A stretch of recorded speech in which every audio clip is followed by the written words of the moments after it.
ವೀಕ್ಷಕರೇ ನಮಸ್ಕಾರ. ನಾನು ನಿಮ್ಮ ರಾಕೇಶ್ ಆರುಂಡಿ. ಮಹಿಳಾ ಮತ್ತು ಮಕ್ಕಳ ಕಲ್ಯಾಣ ಇಲಾಖೆಯ ಸಚಿವೆ ಲಕ್ಷ್ಮೀ ಹೆಬ್ಬಾಳ್ಕರ್ ಕಾರು ಮರಕ್ಕೆ ಡಿಕ್ಕಿ ಹೊಡೆದಂಥ ಘಟನೆಗೆ ಇದೀಗ ಹೊಸ ಟ್ವಿಸ್ಟ್ ಕೂಡ ಸಿಕ್ಕಿದೆ. ಇದು ಹೊಸ ಅನುಮಾನಗಳನ್ನು ಕೂಡ ಹುಟ್ಟುಹಾಕಿದೆ.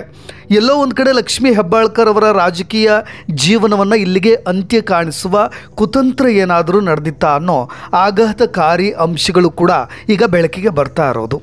ಈ ಕುರಿತಾಗಿ ಬೆಳಗಾವಿ ಪೊಲೀಸ್ ವರಿಷ್ಠಾಧಿಕಾರಿಯಾದಂಥ ಡಾಕ್ಟರ್ ಭೀಮಾಶಂಕರ್ ಗುಳೇದ ಅವರು ಸ್ಟೇಟ್ಮೆಂಟ್ ಕೊಟ್ಟಿರೋದು ಇಂತಹ ಒಂದು ಆತಂಕವನ್ನು ಸೃಷ್ಟಿ ಮಾಡಿದೆ.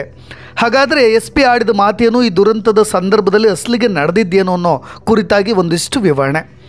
ವೀಕ್ಷಕರೇ, ರಾಜಕೀಯ ಅಂದ್ರೇ ಹಾಗೆ ಇಲ್ಲ. ಯಾವುದನ್ನು ಅಥವಾ ಅಮಾಯಕರ ರೀತಿಯಾಗಿ ನಾವು ನಂಬುವ ಹಾಗೆ ಇಲ್ಲ, ಯಾವುದನ್ನು ಕೂಡ ಅಲ್ಲಗಳೆಯುವಂತೆಯೂ ಕೂಡ ಇಲ್ಲ.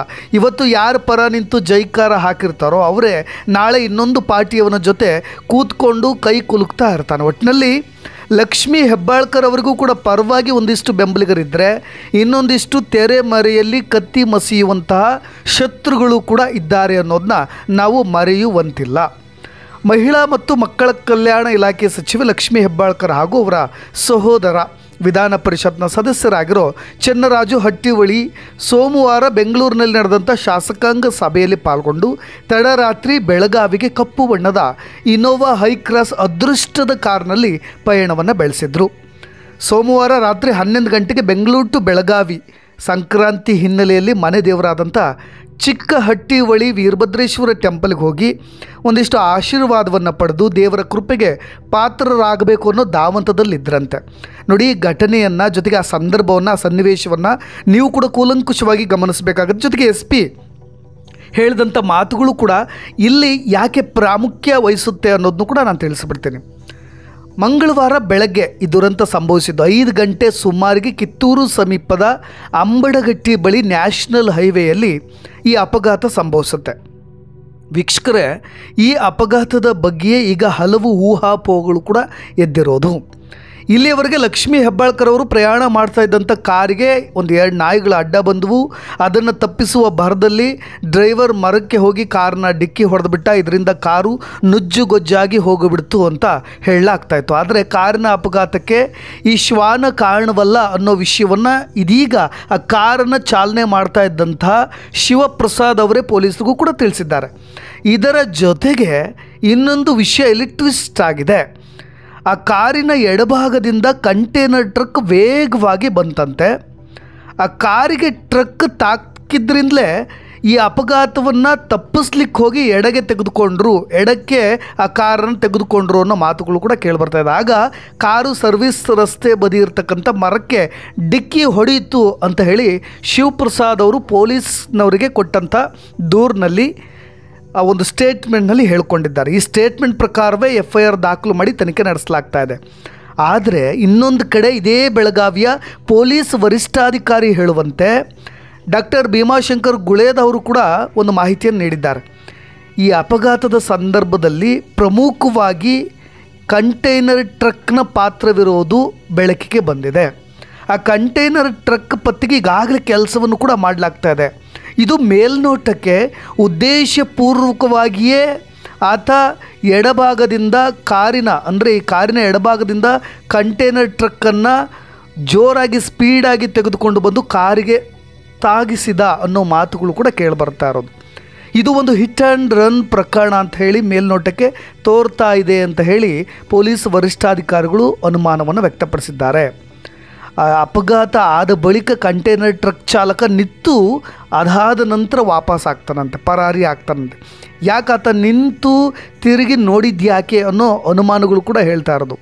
ಈ ಸಮಯದಲ್ಲಿ ಸಚಿವರ ಬೆಂಗಾವಲು ಪಡೆ ಕೂಡ ಇರಲಿಲ್ಲ, ಎಸ್ಕಾರ್ಟ್ ಕೂಡ ಇರಲಿಲ್ಲ. ಈ ಎಲ್ಲ ನಿಟ್ಟಿನಲ್ಲಿಯೂ ಕೂಡ ತನಿಖೆಯನ್ನು ಕೈಗೊಳ್ಳಲಾಗಿದೆ.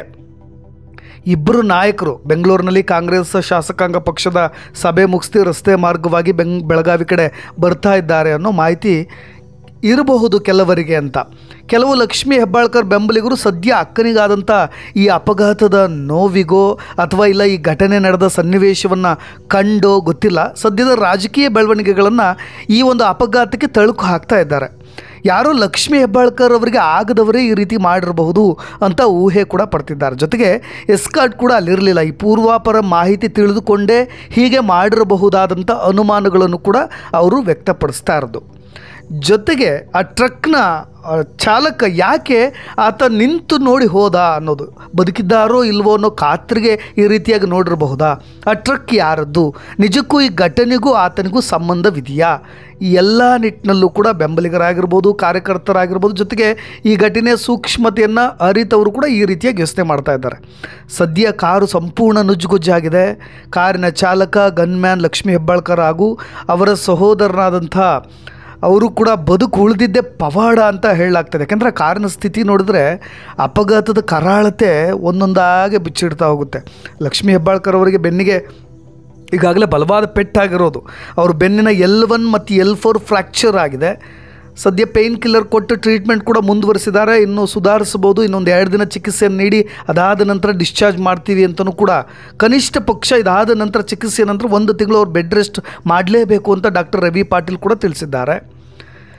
ಇನೋವಾ ಹೈಕ್ರಾಸ್ ಕಾರು, ಆ್ಯಕ್ಚುಲಾಗಿ ಅದು ಹೈಕ್ರಾಸ್ ಕಾರ್ ಆಗಿರೋದ್ರಿಂದ ಫುಲ್ ಹೈಫೈ ಆಗಿರುತ್ತೆ. ಎಲ್ಲರೂ ಬದುಕುಳಿದಿದ್ದಾರೆ, ಇಲ್ಲ ಅಂದಿದ್ರೆ ಕಷ್ಟ ಆಯಿತು. ಗುದ್ದಿದ ರಭಸಕ್ಕೆ ಕಾರಿನ ಏರ್ ಬ್ಯಾಗ್ ಕೂಡ ಓಪನ್ ಆಗಿವೆ. ಇಲ್ಲದೇ ಇದ್ದರೆ ಅದು ಕೂಡ ಸಾಧ್ಯ ಆಗ್ತಾಯಿಲ್ಲ. ಹೀಗಾಗಿ ಕಾರ್ನಲ್ಲಿದ್ದವ್ರಿಗೆ ಸಣ್ಣ ಪುಟ್ಟ ಗಾಯಗಳಾಗಿದ್ದಾವೆ ಬಿಟ್ಟರೆ, ಇನೋವಾ ಬಿಟ್ಟರೆ ಬೇರೆ ಯಾವುದೇ ಸಣ್ಣ ಪುಟ್ಟ ಕಾರ್ಗಳಾಗಿದ್ದರೆ ದೊಡ್ಡ ದುರಂತವೇ ಆಗಿರ್ತಾ ಇತ್ತು ಅಂತ ಕೆಲವೊಬ್ಬರು ಈ ಕಾರ್ಗಳ ಬಗ್ಗೆ ಮಾಹಿತಿಯನ್ನು ಅರಿತವರು ಈ ರೀತಿಯಾಗಿ ಹೇಳಿರೋದು. ಹಾಗಾಗಿ ಈ ಎಲ್ಲ ಘಟನೆಯನ್ನು ನೋಡಿದಾಗ ಆ SP ಅವರು ಹೇಳೋ ಮಾತುಗಳನ್ನು ಕೂಡ ಕೇಳಿದಾಗ ಉದ್ದೇಶಪೂರ್ವಕವಾಗಿಯೇ ಎಲ್ಲೋ ಒಂದು ಕಡೆ ಲಕ್ಷ್ಮೀ ಹೆಬ್ಬಾಳ್ಕರ್ ಅವ್ರನ್ನ ಮುಗಿಸುವ ಸಂಚು ಕೂಡ ನಡೆದಿದೆಯಾ ಅನ್ನೋ ಆತಂಕ, ಅನುಮಾನಗಳು ಕೂಡ ಹೇಳ್ತಾ ಇರೋದು.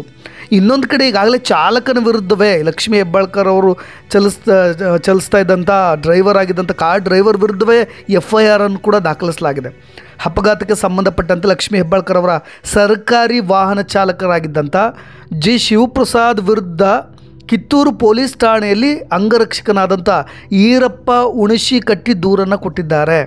ಏಕೆಂದರೆ ಜೀವಕ್ಕೆ ಕುತ್ತು ತರುವ ಹಾಗೆ ನಿಷ್ಕಾಳಜಿಯಿಂದ ಸ್ವಲ್ಪನೂ ಕೂಡ ಕೇರ್ ಇಲ್ಲದೆ ವಾಹನ ಚಾಲನೆ ಮಾಡಿದ ಕಾರಣಕ್ಕೆ ಸೆಕ್ಷನ್ 281, 125A, 125B ಅಡಿಯಲ್ಲಿ ಕೇಸ್ ಕೂಡ ದಾಖಲಾಗಿದೆ. ಅದಕ್ಕೆ ಸಂಬಂಧಪಟ್ಟ ಹಾಗೆ SP ಡಾಕ್ಟರ್ ಭೀಮಾಶಂಕರ್ ಗುಳೇದ ಅವರು ಕೂಡ ಮಾಹಿತಿಯನ್ನು ತಿಳಿಸಿದ್ದಾರೆ. ಒಂದು ಕಡೆ ಈ ಘಟನೆಯಲ್ಲಿ ಚಾಲಕನ ತಪ್ಪೇ ಇಲ್ಲ ಅಂತ ಕೆಲವೊಬ್ಬರು ಸಮರ್ಥನೆ ಮಾಡ್ಕೊಳ್ತಾರೆ.